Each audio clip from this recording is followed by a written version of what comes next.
Honorable Court is now adjourned until Thursday, the 10th day of December at 12 o'clock. Good afternoon.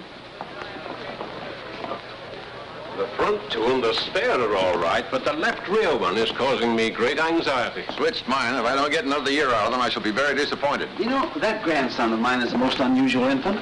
At 5 weeks, he holds up his head without support. Here, I'll show you a snapshot. Goodbye, Grant. Have a good vacation. Happy holiday, Josephus. Thank you, gentlemen. Thank you.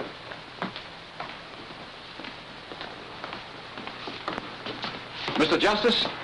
Well? Could we have a word with you, Justice Grant? Just a few questions. I stopped answering questions when court recessed about 3 minutes ago. What do you know about Come in. Here we go.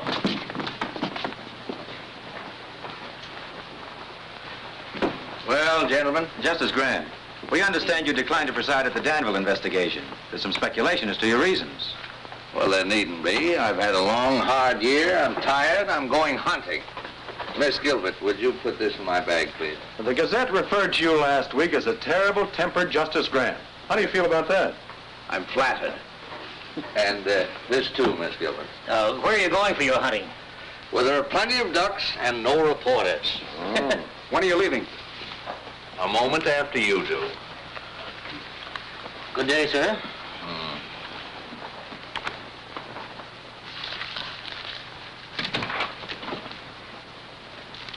Miss Gilbert, what is this nonsense? What does this resignation mean? I think it's obvious, sir. If it were obvious, I wouldn't ask the question, would I? Justice Grant, I've been with you for 2 years, and not once during that time have you expressed satisfaction with my work. Miss Gilbert, you can learn more law here in a week than you can anywhere else in a year. That's all that should interest you. I don't feel that I have to constantly remind you that you're a brilliant young woman and that you have a fine future. Now, if there isn't anything else, can I go? Oh, you wanted to look over the Hale and Tryon opinion, sir. They won't be back from the printer till next week. Oh, yes, they'll need some revision. But I don't want to hang around here. Perhaps I can bring them up to you at Crown Court, sir. That'd be fine. No. You need a vacation, too. From me. I don't mind at all. Miss Gilbert, are you heaping coals of fire on my head? I wouldn't dream of it, sir.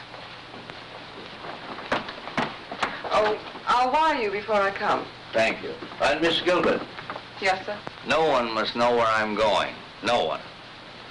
I want to get away from courtrooms, investigations, lawyers, black robes, everything. Everything but ducks. Hundreds and hundreds of beautiful ducks. Beak, beak, beak, beak, beak, beak, beak, beak, beak, beak, beak. Beak, beak, beak, beak, beak, beak, beak, beak, beak, beak, beak, beak, beak. Hey, you! Wait a minute. I'm Orrin Todd's game inspector. Let's see your license. Yeah, just like I thought. Stranger in town, ain't you? This license ain't legal.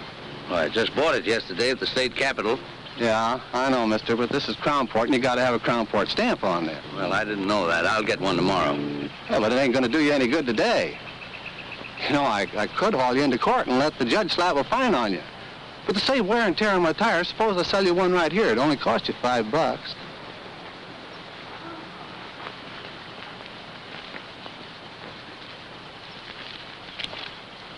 You know, the $5 is just for the stamp. I usually get a little something for my trouble, too. Well, you don't understand. I'm giving you a break, brother. Yeah, I never pay off twice, brother. Come on. Well, look, let me explain it to you.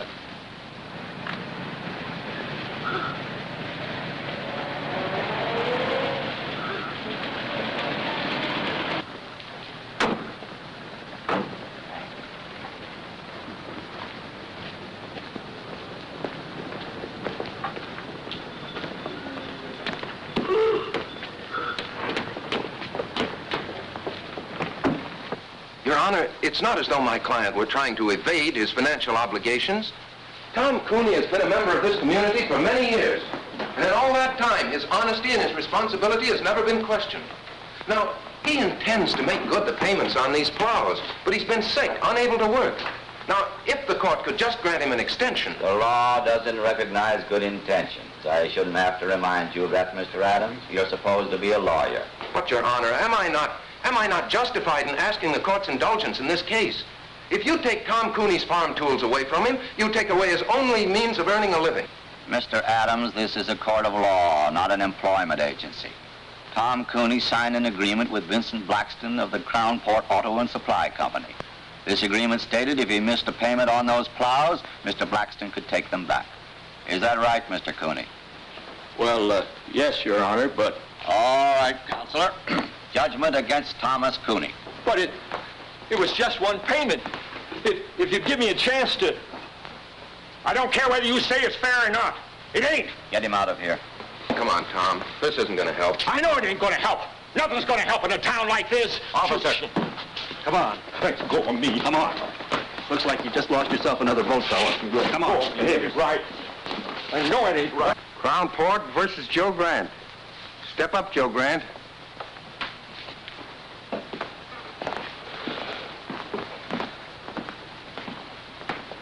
Name? Joe Grant. Shooting ducks without a Crown Port permit. I didn't get a chance to shoot. You were going to. Of course I was, you fool. That's why I bought a state license. We also require a Crown Port license, Mr. Grant. And ignorance of the law is no excuse. $100 or 30 days. Which one of you gentlemen do I pay? The clerk. Should have bought it from me in the first place. Save yourself a lot of dough. I assume that this $100 will permit me to resume my hunting without further interference. Your assumption is wrong. You still need a Crown Port stamp. And an officer enforcing the law is not interfering, Mr. Grant. As a judge, I advise you to be careful of your words. Next case. Crown Port versus Burton Line. Step up, Burton Line.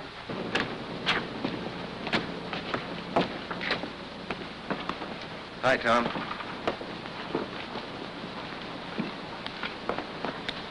I'm sorry it turned out that way. Guess that's the only way it could have turned out. No, I thought we had a chance, but I guess I should have known. What are you going to do now? Farm's no good to me without tools to work it. Guess I'll lose it. Bank will start yelling for its money pretty soon. You know, Bill, sometimes it's just more than a man can stand. I got to think of something to do. If I could only... Yeah, I know, Tom, I know. Look, why don't you come by the office later on? We'll talk about it, huh?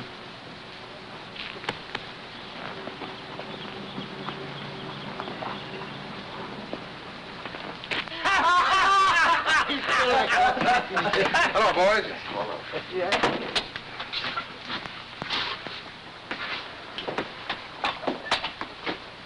Shave, Homer.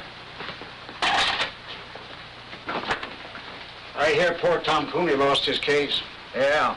He'll probably lose his farm now, too. It's a shame. You know, Homer, that's what I like about the fellows around your shop. They enjoy the good things of life. Like a guy who can't meet his mortgage or a poor farmer getting ripped out of his plows. Maybe if Cooney had a real sharp lawyer. Maybe if we had a bank that'd extend an honest man credit or a judge that'd give him a break. Talk like that isn't going to get you any votes, Adams. If I could afford a 50-cent cigar, I could get yours.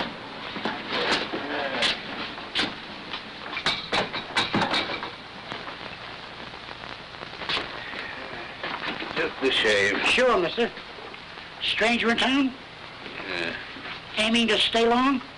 Long enough to get a shave. Great little town, isn't it, old-timer? Yeah, Judge Harkley really gave you a welcome, didn't he? And our constable, Orrin Todds, that's Homer's cousin. He's all law and order. Regular Minuteman, isn't he, Homer? How many minutes did it take before he tried to shake you down? It's a shame. Ever notice how a fellow who can't make a living in a town always tries to run it down? You know Mr. Grant, isn't it? Yeah. Mr. Grant, might be fun to bust up one of the constable's little rackets. How about being a guinea pig? Let me turn this into a test case. Mister, there ain't a case this ambulance chaser wouldn't take. There was $2 to vote in it for him. How's it, boys? How's it, Mr. Mayor? Much of a wait, Homer? Wait in a minute, Mr. Mayor. Hello there, my worthy opponent. I'm sorry about Tom Cooney. I hope he doesn't go to pieces over this. Well, he's really got something to go to pieces over. You know, it's a funny thing about some fellas. No matter where you put them, everything goes wrong for them. Hiya, Tom. You looking for me? I'll be with you in a minute. Yeah. Look, Tom, Mr. Mayor, if there's anything I can do for you, if you're in need of a little ready cash or something... I don't want charity. I But I can't change the law, Tom. You're the mayor. But I'm not a nursemaid to every man in town who can't take care of himself. All right, Cooney, that's enough. Now beat it. Keep your hands off. Let him alone, Blackston. Oh. No, don't. This is all my fault.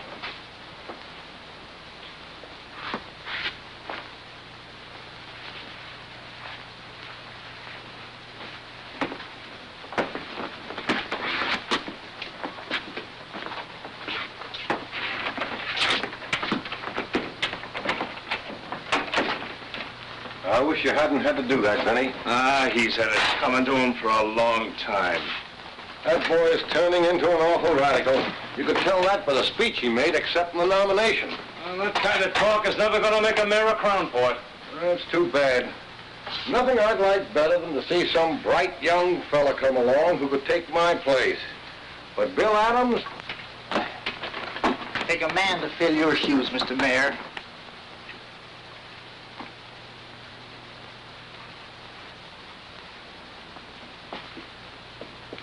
Ned Darrow dropped in this morning. Said to give you his regards.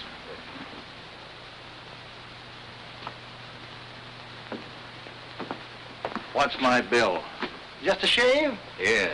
50 cents.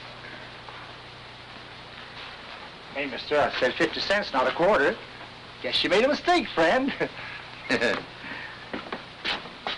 No. You made the mistake, friend. You picked the wrong customer that time, Homer. First fella in 10 years ever flipped a bash on me.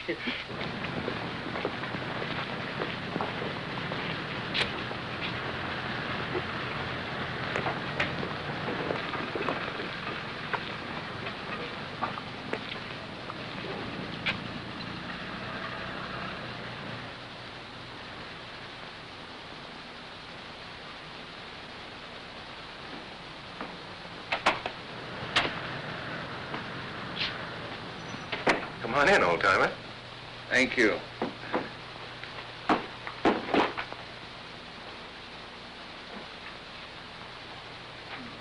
Well, you interested in boats? Yeah. That's a rather interesting model. She's the Columbia, a square-rigged four-master. Nice work. Oh, and here's a nice one. This is the barkentine. Form is square rig, the other mast fore and aft rig. Rather unusual. For sale? Oh, no. No, they're not that good. It's only a hobby, just for fun. I see you're running for mayor. Yeah.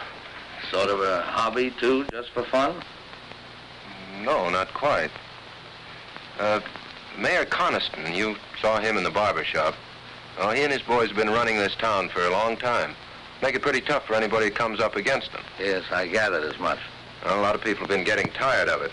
I haven't much time myself. The Army's going to grab me in a couple of months, but I thought I might at least get the ball rolling and for once give them a fight. But not too much of a fight. Something you wanted to see me about, Mr. Grant? In the barber shop, Mr. Adams, you mentioned the fact that you might like to make a test case of my fine. Were you serious? Yes. Yes, I think you've got a case. You do? How would you go about it? Well, we'd, Of course, the law requires a stamp. I didn't have one. No, but I think I could work out an appeal. An appeal? On what grounds? Was the fine illegal? Oh, no, they had a right to fine you. The fact that I was unfamiliar with the law? Oh, no, that's no excuse, obviously. Obviously. Then what would you base your appeal on, Mr. Adams? The fact that it's Tuesday and the sun is shining? Look, I haven't had much time to give it thought, but I can figure out an angle. There must be one lying around somewhere. Oh, yes, I'm sure there is. In the meanwhile, you can always make a living as a carpenter. Hiya, Bill. Oh, you busy? No, Charlie, come on in. Mr. Grant, Charlie Craig, my campaign manager. How do you do, sir? Hi. Any new votes, Charlie? About enough to fill a dog's ear. Say, I just heard about Tom Cooney. Yeah, he's taking it pretty hard. I signed the same kind of note he did, so it don't look so good for that tractor of mine either. You couldn't get me a couple of weeks postponement, could you? I'll try, Charlie, but there's no use appealing to Blackston, not with the way he's got his business set up. His hopping on my tail wouldn't burn me if I hadn't had so much trouble with that tractor. Every time I needed a spare part, I had to send for it myself. Blackston never carried them in stock. Did Blackston promise you such service? Well, no, there's nothing in the contract about providing service. Has Blackston lived up to all his legal obligations as seller of the tractor? Well, sir, you sound like a lawyer yourself, Mr. Grant. Yes, well, I was about 20 years ago. Well, maybe you could give Bill here a pointer or two. Anyway, I'm glad to have met you. Be seeing you, Mr. Mayor. I'm going out and see if I can't agitate a few votes for you. Mm-hmm. Well, Mr. Grant, since you have some knowledge of the law, you've probably decided there's nothing much I can do for you. Well, what about Craig? What are you going to do about him? What can I do for him? With Harkley on the bench, you saw what happened to Tom Cooney. You can't blame that on Judge Harkley. You went into that courtroom without a defense. That's why you got whipped. Well, then I guess I'll get whipped again. I guess you will. You're not much of a fighter, are you, Mr. Adams? Except in barbershop brawls. Oh, stop it. You can't fight brass knuckles with spitballs. The trick in this town is either to play the game their way, and I haven't the stomach for that, or to be as smart as they are. The trick, Mr. Adams, is to be smarter. Well, does that wind up your business? Or are you going to stay and give me the first 5 lessons in how to win friends and influence judges? No, Mr. Adams, I'm not. Those lessons have been written, and very well written, in books like this and all the others. And somewhere in one of them there's a lesson mentioning that in any transaction between a seller and a buyer, there are laws governing the behavior of both parties. But I doubt if you can keep afloat long enough to find it. You know, Mr. Adams, I've seen you in action now as a lawyer, as a candidate for mayor, and as a shipbuilder. And if you'll take my advice, you'll stick to shipbuilding. There's a great future in it for lawyers.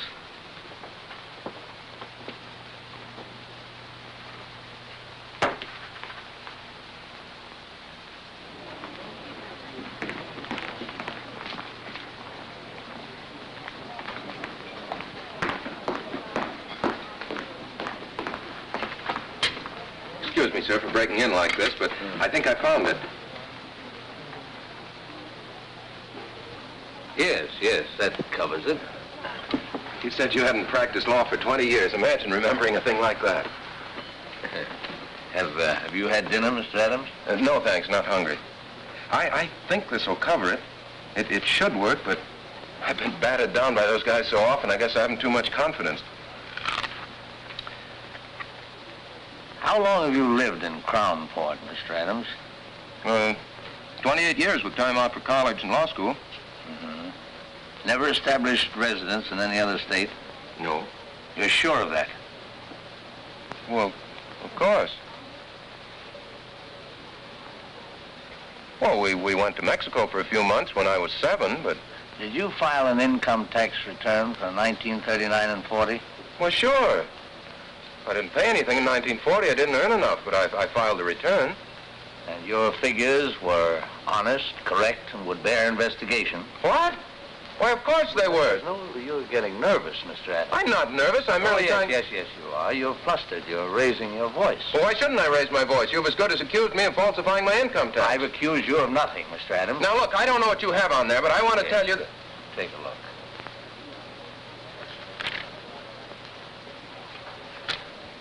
It's it's an old trick that Justice Brandeis used to play. I read about it in Collier's once. You see, it's an unfortunate fact, Mr. Adams, that every man, even you and I, has done something that he doesn't want anybody to know about.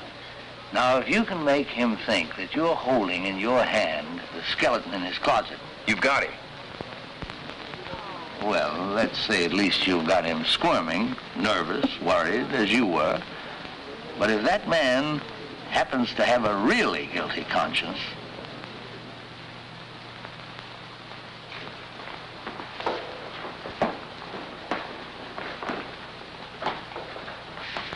name is Vincent Z. Blackston? Yeah. Tell me, Mr. Blackston, what does the Z stand for? Do I have to answer that, Your Honor? What can be your objection? Surely you have nothing to hide. Well, the Z... Well, the Z stands for Zephyr. It's a family name. Zephyr? Means a little wind, I believe.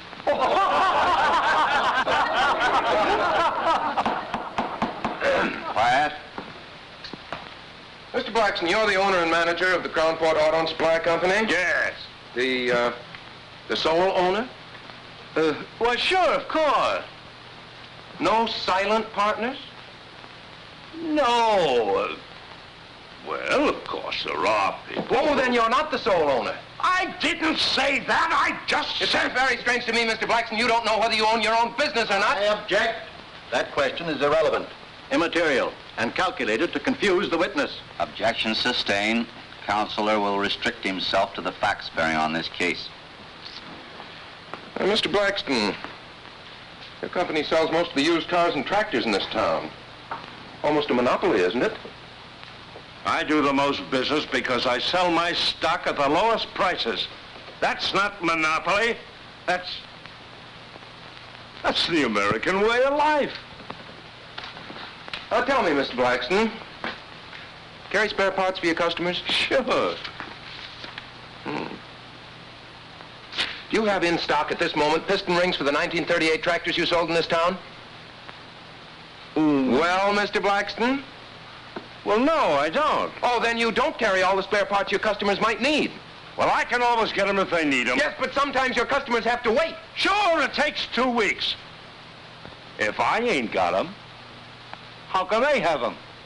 An intelligent answer, Mr. Blackston, and an honest one.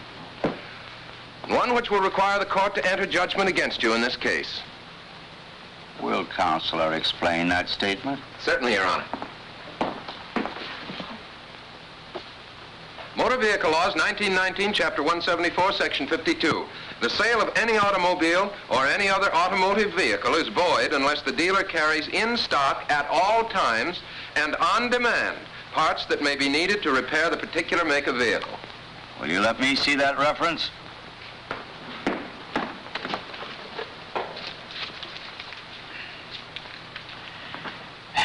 Counselor would seem to be correct.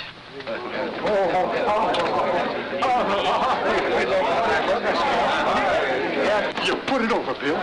Say, this will take care of Tom Cooney, too. You're telling me.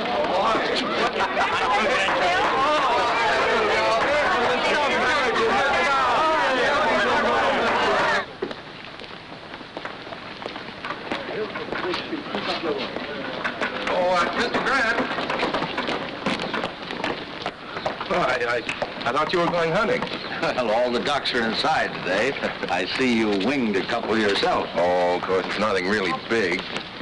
Oh, who am I kidding? I'm so tickled I feel like a combination of Superman and a member of the Supreme Court. Really, I don't know how to thank you, Mr. Grant. Oh, no need to, my boy. First time I've enjoyed a courtroom in years. Hey, thank you, fella. You know what this stuff is? No, Mr. Grant, he wouldn't. William, this is American money. Good old folding money. You know what you can do with this stuff? You can buy things that you need. You get it? Yeah, but what I don't get is where you got it. Well, seeing Blackston get trim warmed some hearts and unloosened a couple of purse strings. The boys have kicked in for your campaign fund. You know what we're going to do with this beautiful stuff? We're going to get some posters printed, great big ones. The kind that look you right straight in the eye and follow you around.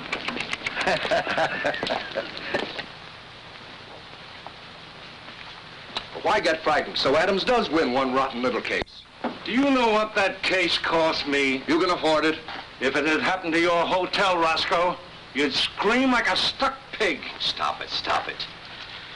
Seriously, Jim, you don't see Adams as real competition. Well, as things stand now, no. But if a lot of people start thinking of Bill Adams as the people's champion, well... Jim, there was nothing else I could do. I can give you boys the edge when it's a question of interpretation, but not when the law's right there in black and white. Oh, I'm not blaming you, Judge. It's just something to start thinking about, that's all. You think we'll have trouble? Well, now look, boys. On second thought, we may be getting all steamed up for nothing. Yeah. But suppose he opens a lot of old cases like Tom Cooney's. I think you've got something there, Zephyr. We'll just have to show the boy that he's wrong.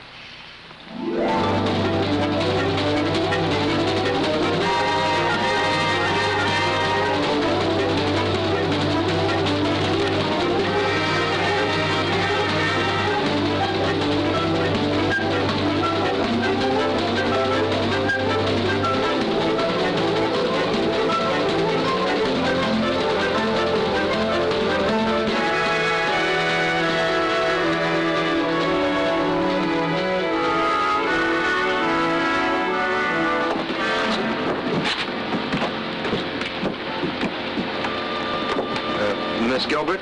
No. Miss Gilbert? Yes? Oh, that's better. That's much better. I'm Bill Adams. Mr. Grant asked me to meet you. Yes, I know. Here, let me take that. The car's over here.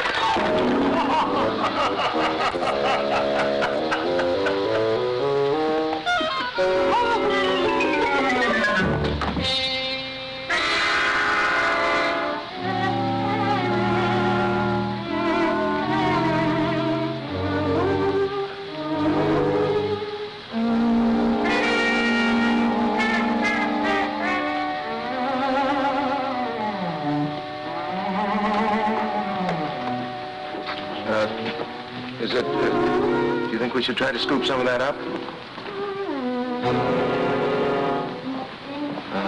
No, I guess not, huh? Well, everything seems to be under control, but... Would it be all right with you if we went to your car now? The car?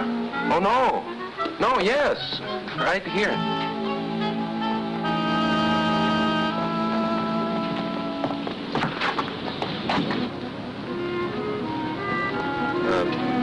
Sorry to get off to such a bad start. I'm not always so clumsy.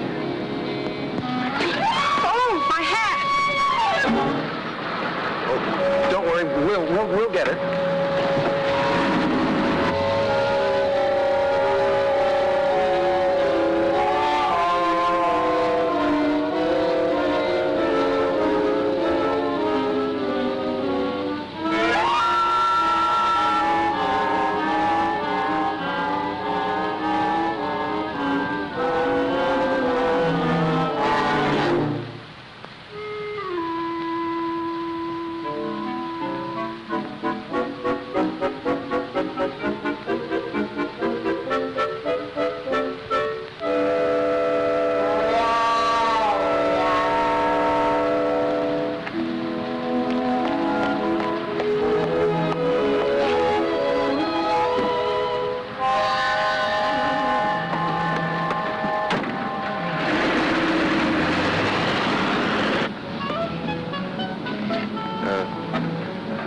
Have you worked for Mr. Grant? 2 years. Quite a character, isn't he? Quite. You know, I was very surprised when he told me his secretary was coming down. I had an idea the old boy was retired. The old boy is far from retired. Where is he now, Mr. Adams? Oh, he went over to Wellbridge this morning to do some hunting. He ought to be back soon. I was going to drive you around the town, but I guess you'll want to get cleaned up now. Yes, I think I will. Well, I'll take you straight to the hotel.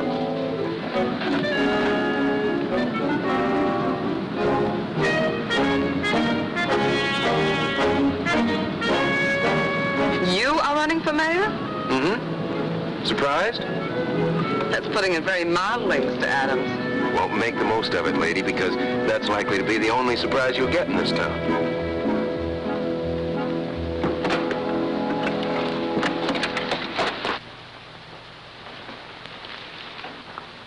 Who's the girl with Adams? Don't know. What difference does it make? I'd like a room, please, by the day. No baggage? Well, she's just here. I don't register women without baggage in my hotel. Henry, show this lady out. But you don't understand. Yes, I do. Why, you... Please, Mr. Adams, let me explain. Come on, sister, beat it. Take your hands off her. Oh, yeah?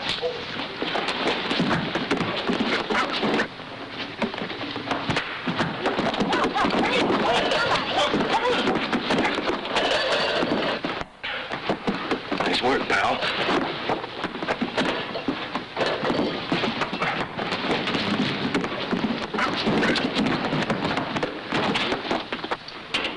I tell you, you can't do this. Look facts in the face, mister. Oh, but officer. Hey, officer! Hey, Sergeant!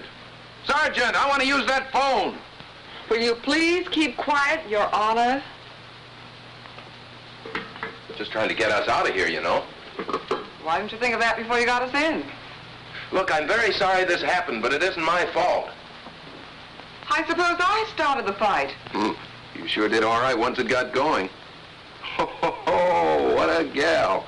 And what a wallop. Yeah, Miss G, you're really some scrapper. Say, Roscoe Swade asked me to call you, Judge. We've got Bill Adams in here with a dame, assault and battery. How long do you want us to hold him here? Oh, just let them stew for a while, Sergeant. Adams will probably want to get in touch with me. Oh, he does, huh? Well, I'm out of town. You can't reach me anywhere. That's right. Overnight.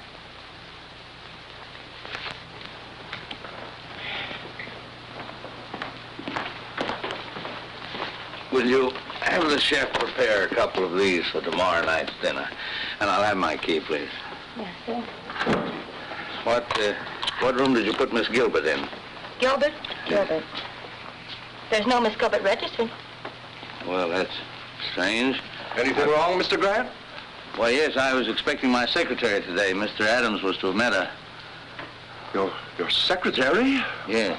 Miss Gilbert, Miss Lucy Gilbert. Have you heard from her? Oh, no, not exactly. Well, that is, she was here, but... Where is she? Well, Mr. Grant, you see, we had a little trouble. And where is she? She's with Adams in the county jail. Well, you get them out of there, and fast. Yes, sir. Yes, sir, right away. Bertie, get me Judge Hartley, quick. Yes, sir.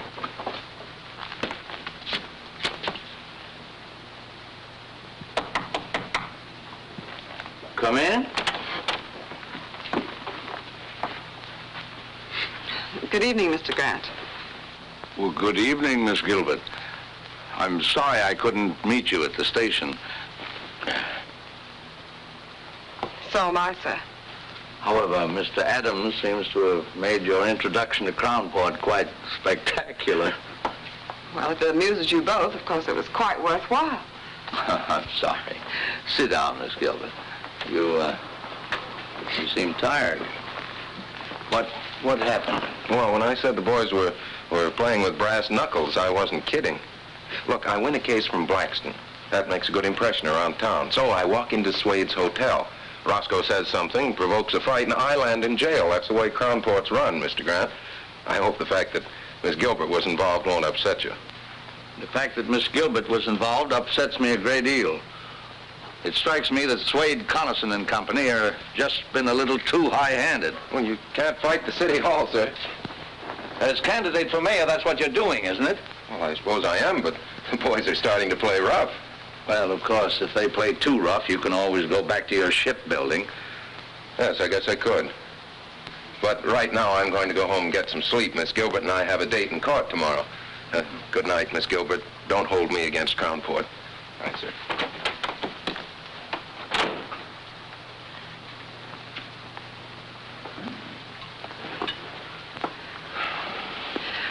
Your notes, perhaps you'd like to go over them. I gather somehow that you're not very much drawn to Mr. Adams. My personal reactions to him aren't important, sir. Well, I wouldn't be too hasty. He attracts too much trouble. He certainly does. His whole approach is wrong. He shuts his eyes and wades in and slugs. But he has good stuff. Do you think it wise to get involved with his problems? After all, you are on your vacation. Oh, I'm not involved. I'm just trying to give the boy a push. Come in. May I turn your bed down, sir? Oh, yes, certainly. Good night, Mr. Grant. Good night. Oh? Oh, I'm all right. Good night, Miss Gilbert.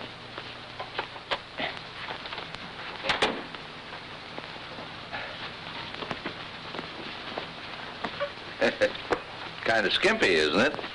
They just ain't long enough, none of them. I keep a-telling Mr. Swade. Well, there, that'll have to do. Good night, sir. Hope you rest well. Thank you.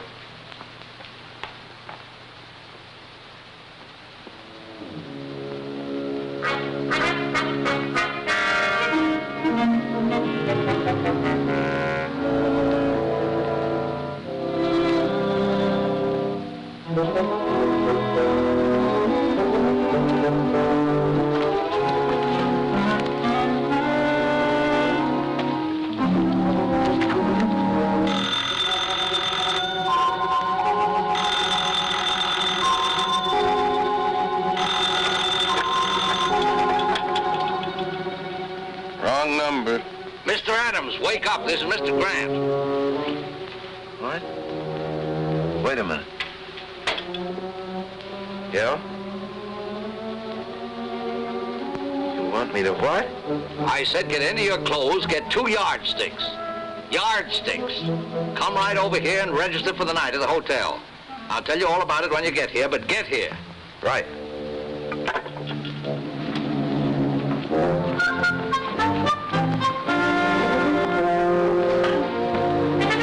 Hello, Roscoe. Give me a single room next to Mr. Grant's. I'll pay in advance.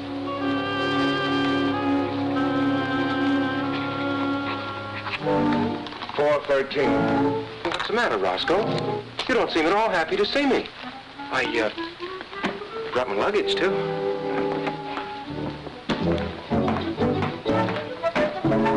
Why should he sleep here with yardsticks? He's got a place of his own.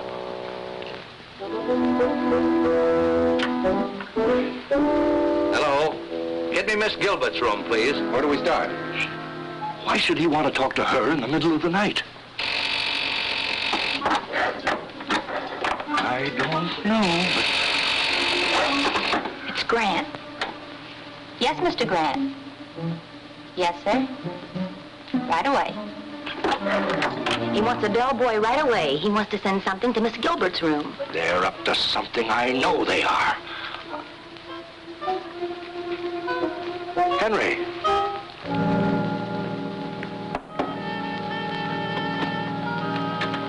Take this yardstick to Miss Gilbert. Yes, sir. Mr. Swade said with his compliments. My compliments to Mr. Swade. I don't eat fruit.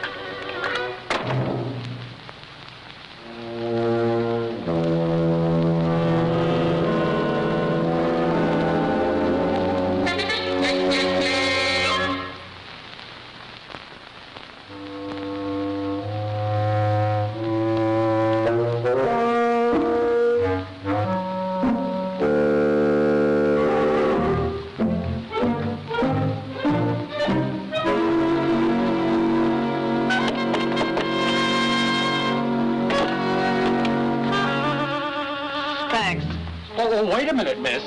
I've got a bowl of fruit for you. Mr. Swade said with his compliments. My compliments to Mr. Swade. Tell him I've lost my appetite.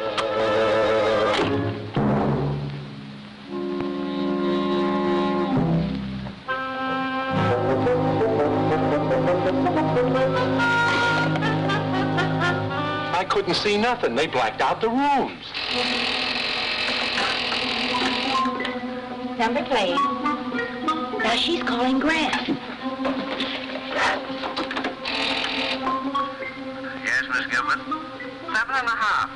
Same here. And the other? 2.5. That does it. Maybe it's a code. Oh, don't worry, Roscoe. I'll be back.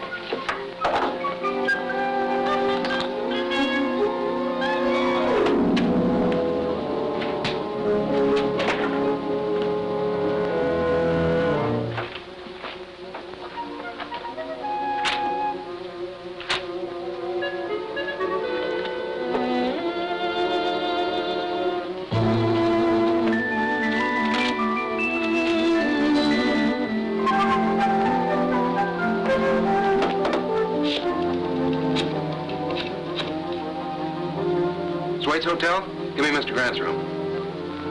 Mr. Grant, you were absolutely right. It's 9 and 2. Yeah, I'll be back in a minute. Oh, I think Mr. Swade's going to be a little sorry tomorrow that he's bringing those charges against us.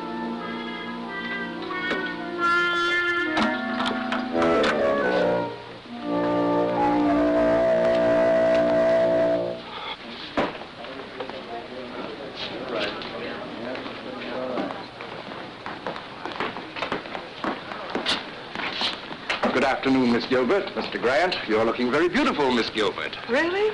I didn't sleep at all. Probably nervous exhaustion due to the unfortunate experience you underwent yesterday. Ever spent any time in jail, Mr. Swade? Ever been sued for false arrest, Mr. Swade? Miss Gilbert, I made up my mind to drop the complaint against you. Well, what about the complaint against Mr. Adams? He spent a few hours in jail, too. You've got nobody but yourself to thank. You started it hitting Henry. I'll forget you hit me. He didn't hit you. I did. Well, I'll forget that, too, but... But 6 hours in jail is something I won't forget, Mr. Swade. I think $5,000 damages would be about right, Counselor, don't you?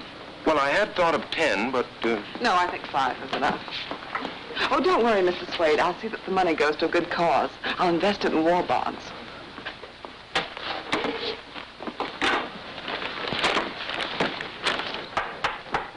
Court is now in session. Judge Hartley presiding. Case of Swade versus Gilbert and Adams.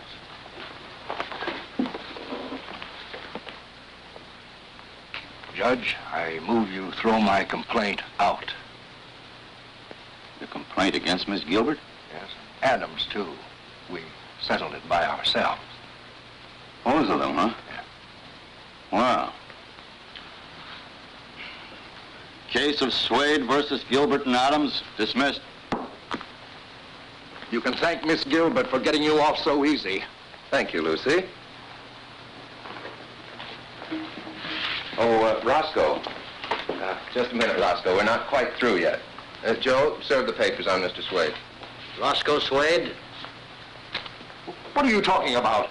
I took it if I dropped my suit against you, you'd drop yours against me. Relax, Roscoe. This is another suit.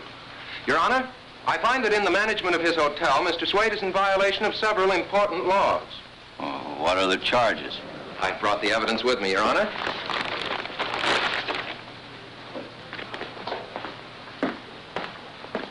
The hotel laws of this state, 1909, Section 52.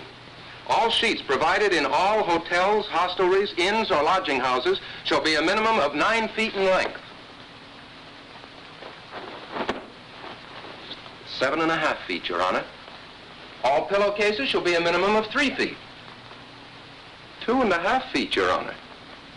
There should be a minimum distance between all twin beds of 2 feet. Now, the beds in my room at the Swade Hotel were scarcely half a foot apart, Your Honor. I couldn't bring them in evidence, but I have witnesses who can testify as to my veracity. Well, let me see this reference. Certainly.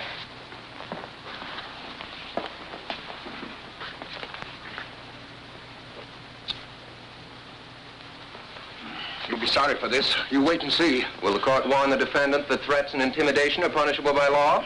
Quiet, Mr. Swade. And don't you tell me how to run my court. The law provides a fine of $50. For each offense.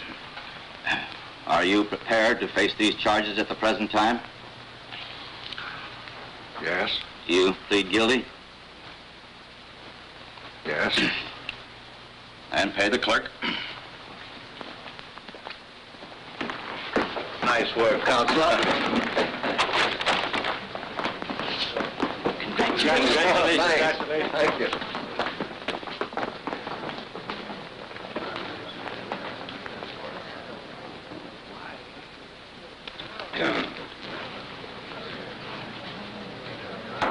Half-hour recess.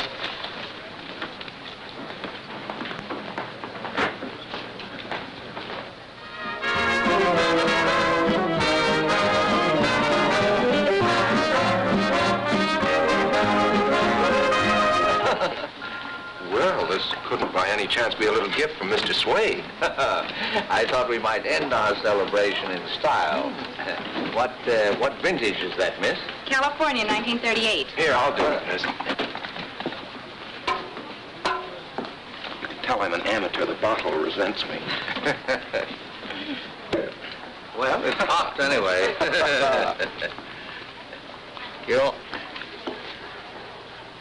To the next mayor of Crownport.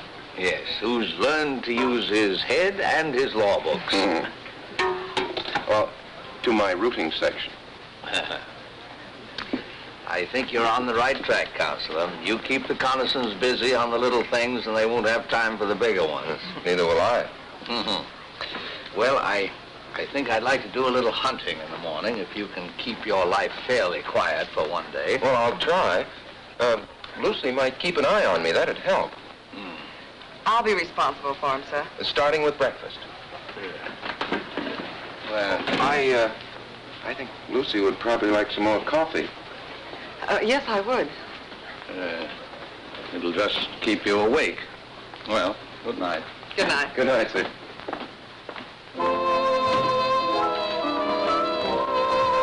More coffee?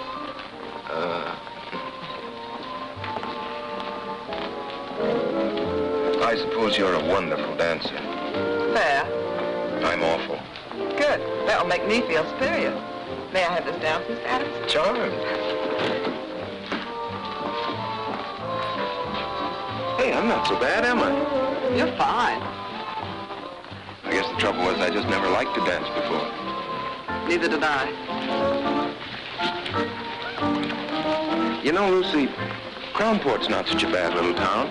It's got a lot of nice people in it. You've just seen the worst side of it. Like you? No, but what I mean, Lucy, is, well, can you see yourself living in a town like Crownport? No, pretty dull, I guess, huh? Very. Practically nothing's happened to me since I met you. Yeah. No, but seriously, sometimes I have whole days of peace and quiet. Now, we've been together for several hours, and nothing very spectacular has happened. Not near enough has happened.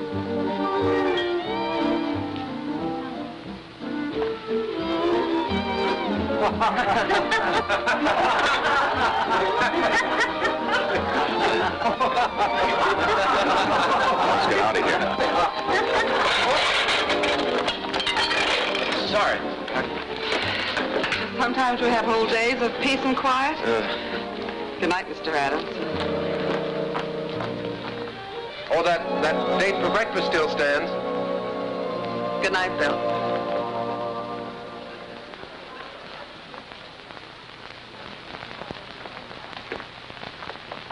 Good morning, Herman. Well, goodbye, Mr. Adams. Oh, no. Oh, no. Mr. Grant said you were to look after me today. And what he says goes. He's your boss, you know. Well, I've had breakfast with you. Oh, yes, but I need much more looking after than that. Much more. What the? Wait, Bill. Hey! I've been trying to find you. Look. Hey, what's going on here? What do you think you're doing? You're being evicted. Here's your notice. Come on, boys. Don't take all day. Okay, boss. Because of the lumber I keep around, the place has attracted termites. How do you like that? It's fantastic. Look, can't you just wait until I call Ridges and get this thing fixed up? Sure. You can call him in Swade's office, but it won't do you no good, pal. He signed the notice himself. Okay, fellas, lift it. Yeah, but at least you can leave my stuff here until I can get another office. Sorry. Orders. Well, what difference does it make to you?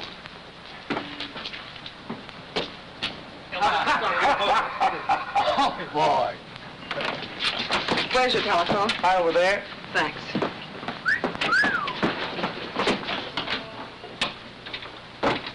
Listen, will you stop reading me the Constitution? I'm just following orders. All I'm asking you to do it. Hello? Hello, is this the Andrews building? Give me the superintendent, please. Miss Gilbert! Miss Gilbert! I've been looking for you, Mr. Grant. They're evicting Bill. Evicting Bill? Why, what happened? Oh, something about termites. Yeah, just drop my things at the hotel, will you? Now, tell me. Who's responsible for this? Seems that Roscoe Swade has a pal named Hart Ridges. Happens to be my landlord, also happens to be one of Connison's boys. Oh, so Roscoe gives Hart a call, and here I am. Don't worry, though. I'll get another office. Hello. This is William Adams. Yes, I want to rent an office. What? Oh, no vacancies. Can't we do something, Mr. Grant? Well, I don't know. Wait a minute. Be careful of those.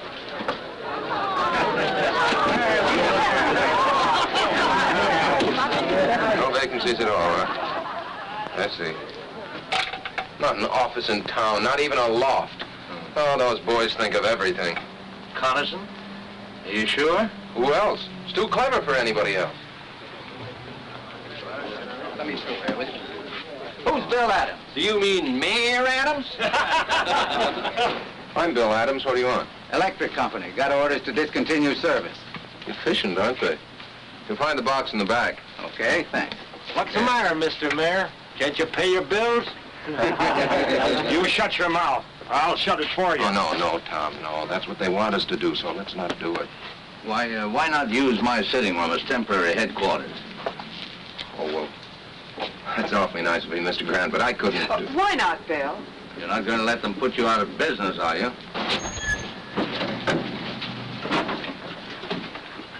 Where's Bill Adams? Oh, Mr. Mayor, you got more company. Hey, Wooly, bring out a couple of more chairs. I'm Adams. What do you want? Compliments of the mayor. He thought you might need some help. Will you send my compliments right back to the mayor and tell him to... You tell Mayor Carlson I'm staying right where I am, out on the street. And before I'm through, I'll have him out here with me. Get a soapbox. You bet I'll get a soapbox. And if Carlson wants to know what I mean, tell him to come down here and I'll try explaining it to him personally. Ladies and gentlemen, please, just give me a few minutes until I get my new office set up. William, you mean right here on the street? Sure, why not? We'll hang my shingle on that lamppost. Bill, they'll get out in the junction. You won't be here 2 hours. I know that, sir. But this time, Carlson's gone too far. He's giving me more publicity than I ever dreamed of. I may be here only an hour, but it'll be a good one. I'll get you an office. Now, keep out of trouble. I'll be back in a few minutes.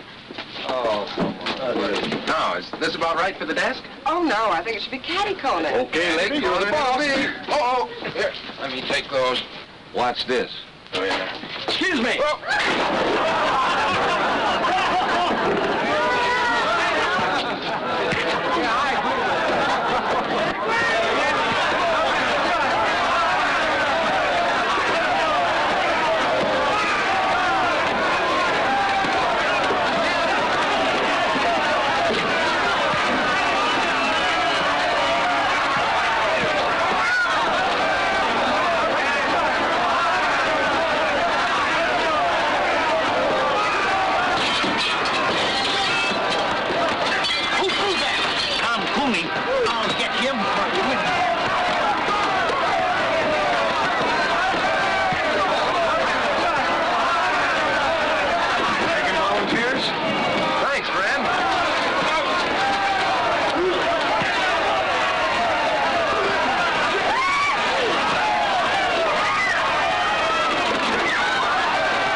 How is he, nurse? Oh, he's coming along all right. Can we see him now? I think so. You fellas wait. We'll be right out. That'll do it, Mr. Grant. Oh, thank you. Oh, where's Mr. Adams? How you feel, Mr. Maybe Grant? you better take it easy for a while. No, I'm all right. Where are Mr. Adams and my secretary? Well, he's in jail, and she's trying to get him out. Lucy. Did the doctor say you could get up? Oh, yes, I'm fine. Where's Bill? Still in jail. I've tried everything. They're holding him for a $15,000 bail, inciting to riot. This is outrageous. We'll have to find Judge Hartley. We've tried to. And he couldn't be found, as usual. You can find him at Connison's rally about an hour from now, up there on the platform, shooting his big mouth off. No, we'll find him before then. It's no use, Mr. Grant. They got us all sewed up. They always do. Yes, but they took one stitch too many this time. They always do that, too. Come on.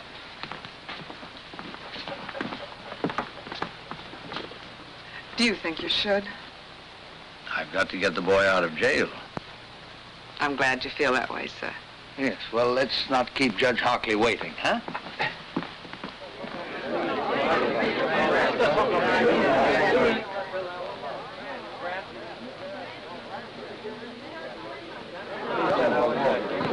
to talk to you, Mr. Hockley. Sorry, I haven't any time to give you right now. I'm afraid you'll have to find time. See here, you... Judge Hockley, acting on my rights as a citizen, I demand that you swear out warrants for the arrest of Ridges, Swade, Blackston, and Mayor Carlson.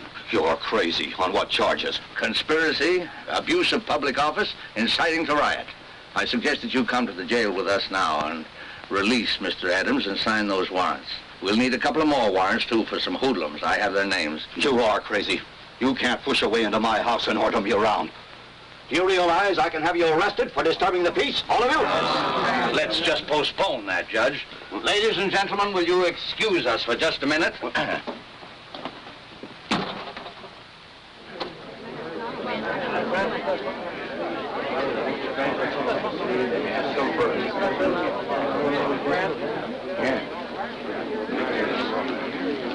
Ladies and gentlemen, I have persuaded Judge Hockley to change his mind.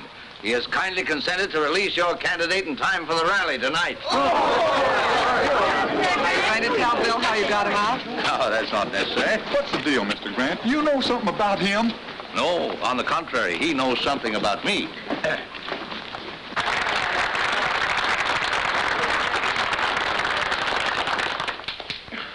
Ladies and gentlemen, I mean my friends. For a long time, I've been hoping a man would come along, a young man.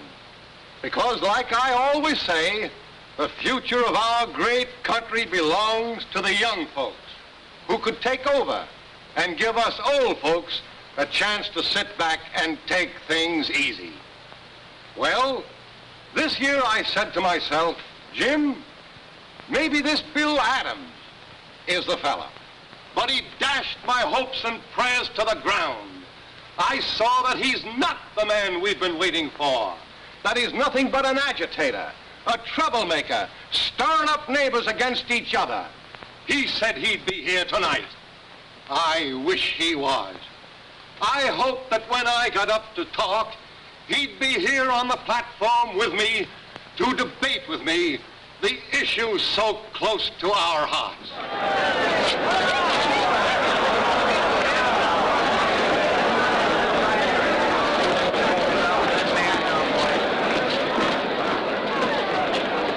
Bill Adams, if you think you're going to break up this rally, you're crazy.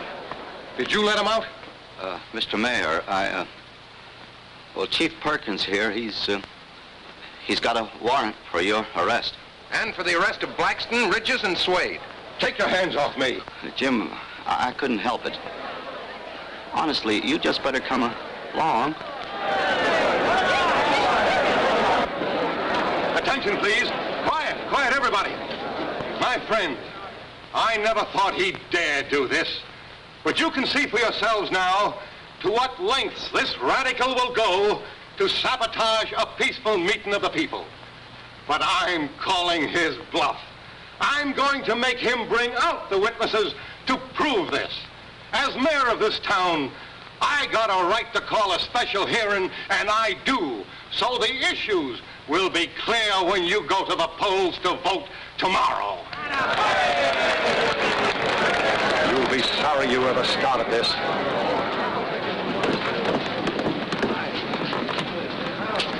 Better remain with us, Mr. Hartley. We wouldn't want you to prejudice the mayor's testimony.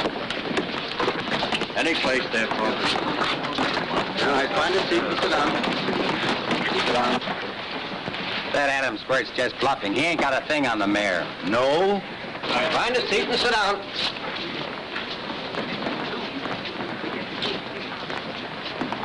Mr. Grant, I still don't understand.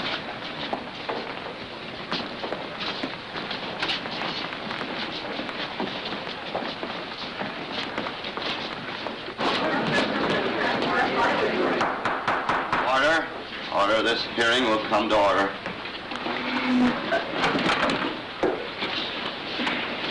Judge Hockley, my friend, I'm not on trial here. Bill Adams has made accusations against me. He's had a warrant sworn out for my arrest. This is a hearing to show you that he has no proof of anything he says. That he's trying by a cheap trick to win an election he can't win by fair play. Judge Hockley. Mr. Mayor, you'll have to moderate your tone. This is very irregular. Step one side and clear the aisle, please.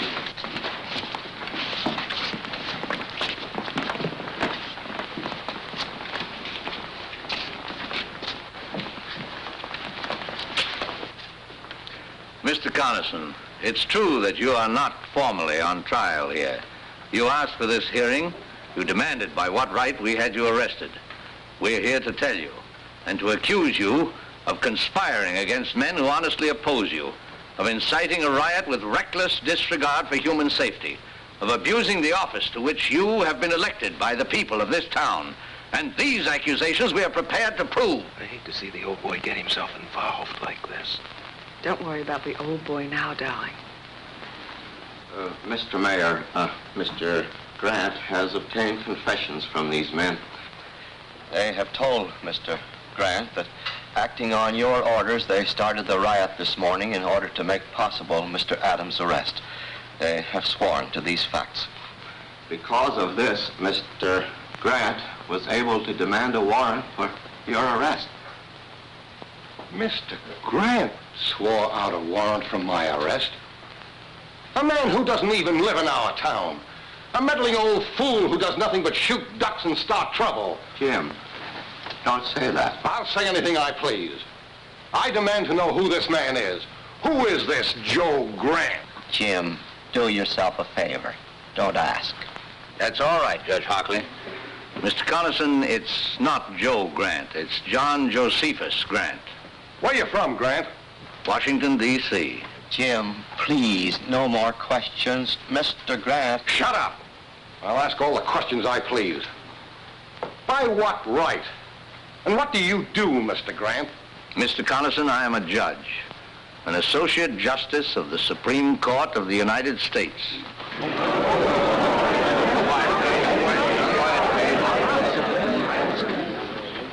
Mr. Carlson, you have asked by what right I've interfered in this situation. Do you still want an answer? Justice Grant, would you care to... No, thank you. Bill! Oh, just throw some water on him, Lucy. He'll be all right.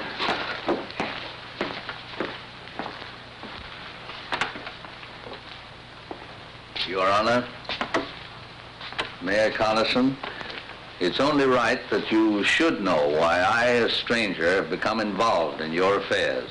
Believe me, it's not because I am a justice of the Supreme Court.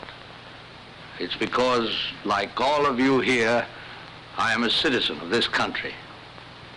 That is no little honor. Men have fought revolutions, have died to be called citizen.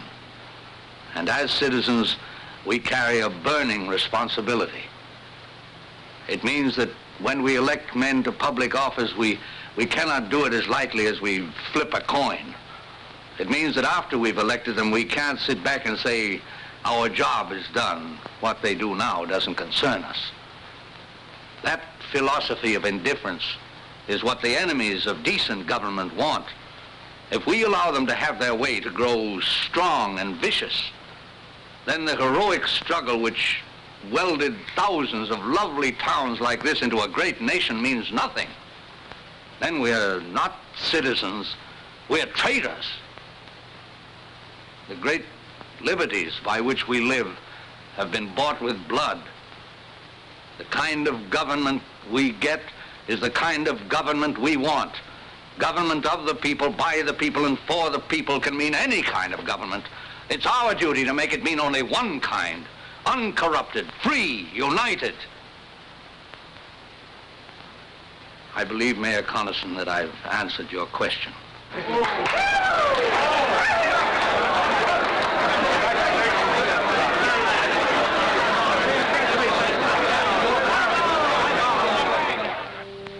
Now, as soon as court adjourns, I'll meet you back here in my chambers. Well, what's the matter, Mr. Justice? You seem nervous. Oh, no, not at all. How about you, Mayor Adams? Have you the ring? Do you know your lines, sir? Well, I ought to. I stayed up half the night learning them.